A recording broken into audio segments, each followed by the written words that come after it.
Students, आज की video में हम करेंगे पार्टनरशिप साझेदारी के यूपी पीजीटी टीजीटी कॉमर्स में आने वाले प्रीवियस ईयर के क्वेश्चंस। तो इसमें फर्स्ट क्वेश्चन दिया है, which one of the following statement is not true. निम्नलिखित में से कौन सा कथन सही नहीं है। तो इसका आंसर होगा डी, साझेदारी का पंजीकरण अनिवार्य है। साझेदारी के संबंध में सही कथन निम्नलिखित है। साझेदारी संलेख के अभाव में साझेदारी के मध्य लाभ एवं हानि का वितरण समान अनुपात में होता है। अवश्य साझेदार लाभ में अपना हिस्सा प्राप्त कर सकता है। साझेदारों के मध्य संबंध संलेख द्वारा उत्पन्न होता है। साझेदारी का पंजीयन अनिवार्य नहीं बल्कि ऐच्छिक होता है। तो ये है इसका आंसर डी। नेक्स्ट, पार्टनरशिप से पूछा गया है एडमिशन वाला क्वेश्चन यूपी पीजीटी 2016 में। On the admission of a new partner, if the partner decide to record change in values of assets and liabilities in books but not in accounts, the form prepare. नए साझेदार के प्रवेश पर यदि साझेदार यह निर्णय करते हैं कि संपत्ति एवं दायित्व के मूल्य में परिवर्तन का लेखा पुस्तकों में किया जाए परंतु खातों में नहीं, तो फॉर्म बनाती है। तो इसका आंसर होगा ए, मेमोरेंडम रिवॉल्यूशन अकाउंट, स्मारक पुनः मूल्यांकन खाता। नेक्स्ट है, अ का लाभ विभाजन अनुपात 1/2, 2/5, 1/10 है। आ से सेवानिवृत्त होने पर शीर्ष साझेदार का अनुपात होगा। तो इसका आंसर होगा 4:1। नेक्स्ट क्वेश्चन है, the maximum number of partner is in case of an ordinary partnership form should not exceed. एक सामान्य साझेदार फॉर्म में अधिकतम साझेदारों की संख्या इससे अधिक नहीं होनी चाहिए। तो आंसर होगा बी, 20। नेक्स्ट है, नए साझेदार के प्रवेश पर भवन के मूल्य में हुई किसी वृद्धि को क्रेडिट किया जाता है। आंसर है सी, रिवॉल्यूशन अकाउंट, पुनर्मूल्यांकन खाते में। नेक्स्ट क्वेश्चन है, भारतीय साझेदारी अधिनियम कब बना था। तो आंसर होगा इसका बी, 1932, 1932। नेक्स्ट क्वेश्चन है, साझेदारों का दायित्व होता है। तो इसका आंसर है बी, सीमित एवं असीमित दोनों, both limited and unlimited. Next question है, जब दो या दो से अधिक फर्मों का मिश्रण होता है तो इसे कहा जाता है। आंसर है ए, एकीकरण। नेक्स्ट क्वेश्चन है, किसी स्पष्ट समझौते के अभाव में साझेदार को प्राप्त होता है। आंसर है ए, लाभ हानि में बराबर हिस्सा। नेक्स्ट क्वेश्चन है, निम्नलिखित में से कौन सा कथन गलत है। तो आंसर ए गलत है। साझेदारी में साझेदार की संख्या न्यूनतम 3 होती है। नेक्स्ट क्वेश्चन है, साझेदारी फर्म का पंजीयन है। तो इसका आंसर होगा डी, ऐच्छिक। नेक्स्ट क्वेश्चन है, ए और बी एक फर्म में साझेदार हैं। उन्हें सी को भावी लाभ में चौथाई हिस्से के लिए फर्म में साझेदार बनाया। सभी साझेदार को नया लाभ वितरण होगा। तो आंसर होगा सी, 3:3:2।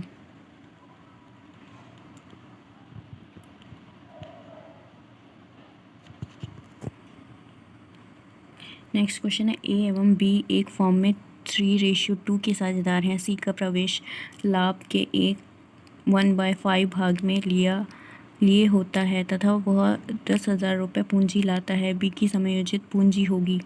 इसका आंसर होगा डी, 16,000, 16,000।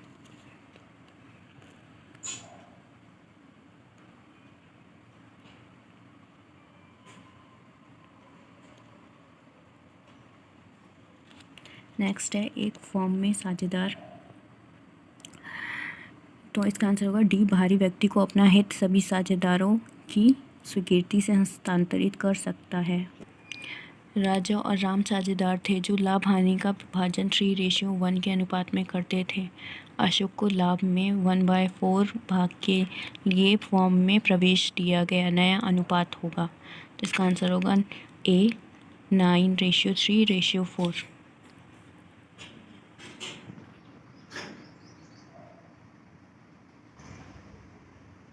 नेक्स्ट है, ए और बी 3:1 के अनुपात में लाभ बांटते हुए एक फॉर्म में साझेदार हैं। सी 1/3 भाग लाभ हेतु फॉर्म में प्रवेश पाता है। तो नया लाभ अनुपात होगा। इसका आंसर होगा बी, 3:1:2।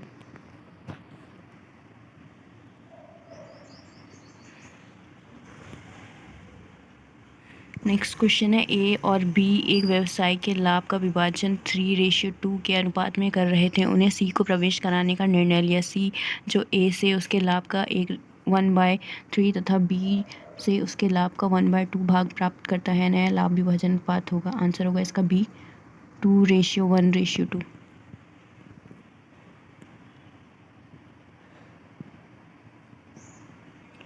नेक्स्ट क्वेश्चन है ए बी सी एक फॉर्म में साझेदार हैं जिसका लाभ अनुपात 5:3:2 है। डी को साझेदार बनाने के उपरांत उनके त्याग का अनुपात होगा। आंसर होगा डी 5:3:2।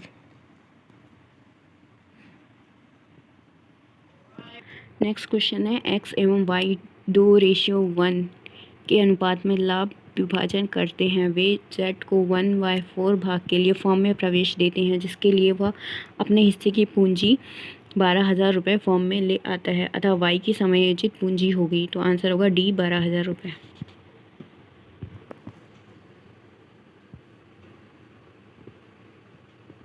नेक्स्ट क्वेश्चन है अ ब और सा एक फॉर्म में साझेदार हैं जिनका लाभ अनुपात 4:3:2 है। द को साझेदार बनाने के बाद उनके त्याग का अनुपात होगा। तो इसका आंसर होगा 4:3:2।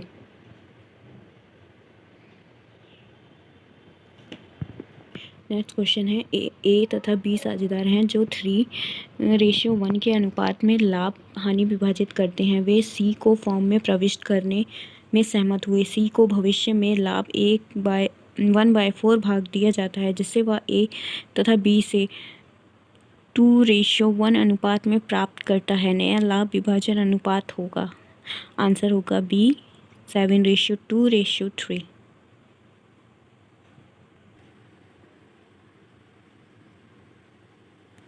नेक्स्ट क्वेश्चन है किसी समझौते के अभाव में यह माना जाता है कि एक नया साझेदार पुराने साझेदार से अपने लाभ का हिस्सा प्राप्त कर। वयस्क होने पर यदि एक अवयस्क साझेदार फर्म में साझेदार के रूप में बने रहने का चुनाव करता है तो वह फर्म के ऋणों के प्रति दायी होगा अपने बी फर्म के लाभ प्राप्ति की साझेदार में आने की तिथि से। नेक्स्ट क्वेश्चन है जब साझेदार के मध्य लाभ या हानि के वितरण का कोई अनुपात पहले से निर्धारित नहीं हो तो लाभ अथवा हानि का वितरण 3 साझेदारों की दशा में किस अनुपात में किया जाएगा। तो इसका आंसर होगा डी 1:1:1। नेक्स्ट है ए तथा बी साझेदार हैं जो लाभ एवं हानि 5:3 के अनुपात में बांटते हैं। वे सी का प्रवेश लेते हैं तथा लाभ में 3/10 भाग देने को सहमत होते हैं। ए बी तथा सी का नया लाभ विभाजन अनुपात क्या होगा। तो इसका आंसर होगा डी 35:21:24।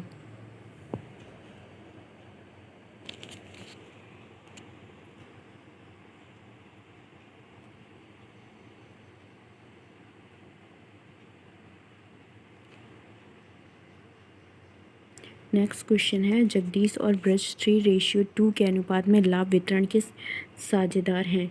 उन्हें रमेश को फॉर्म में 1/3 भाग के लिए साझेदार के रूप में प्रवेश दिया। नई फॉर्म में उनके भाग क्रमशः होंगे। आंसर होगा बी 6:4:5।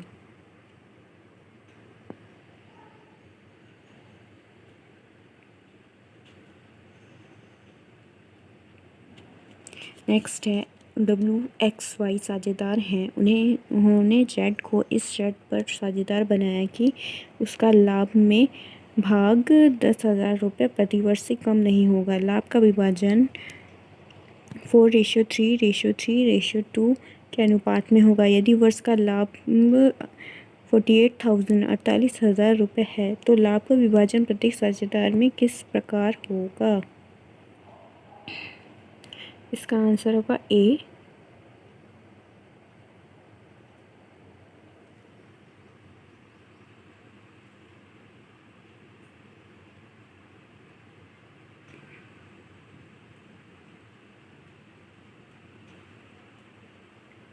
नेक्स्ट क्वेश्चन है आर और एस की साझेदारी का विघटन हो गया। सभी संपत्तियों के विक्रय से 38,000 रुपये प्राप्त हुए। सभी साझेदार के 14,000 रुपये दावे के भुगतान कर दिए गए। यदि आर की पूंजी का शेष एस की पूंजी शेष का दुगना रहा तो एस की पूंजी का शेष होगा। आंसर होगा सी 8,000 रुपये।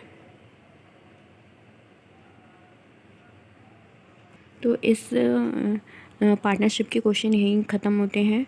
नेक्स्ट वीडियो में हम पार्टनरशिप एडमिशन के क्वेश्चन ख़त्म हुए। नेक्स्ट वीडियो में हम पार्टनरशिप के अवकाश ग्रहण, मृत्यु, दिवालिया एवं विघटन, रिटायरमेंट, डेट एंड डिसोल्यूशन के बारे में वीडियो बनाएंगे। तो अगर आपको मेरी वीडियो अच्छी लगी तो like, share and subscribe and comment also. Thank you.